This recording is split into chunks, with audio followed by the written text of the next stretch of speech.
Уважаеми колеги народни представители, уважаеми господа министри!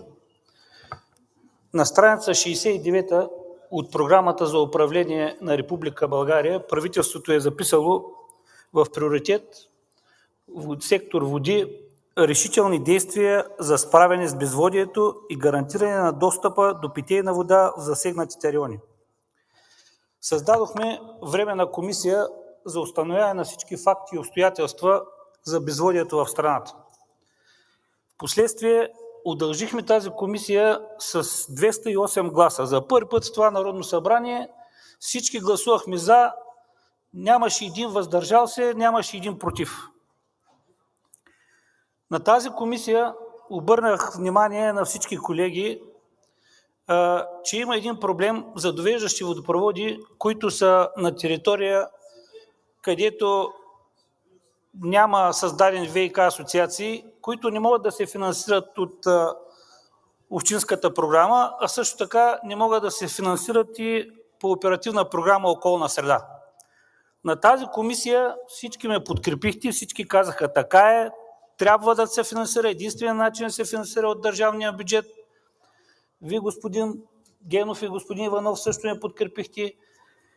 С писмо, след като станахте министър, господин Генов, до комисията, цитирам, написахте: съгласно Националния инвестиционен план за водоснабдяване и канализация, разработен от Министерството на регионалното развитие и благоустройство, за цялостна подмяна на ВиК инфраструктурата в страната са необходими между 12 и 14 милиарда лева, които, отчитайки натрупаната през годините инфлация, към днешна дата се равняват между 16 и 18 милиарда, от които чрез програмата „Околна среда“ за трите програмни периода са осигурени общо 5 милиарда. Така иначе общинската програма я знаем колко, знаем „Околна среда“, за всички ни е ясно, че трябват пари от бюджета.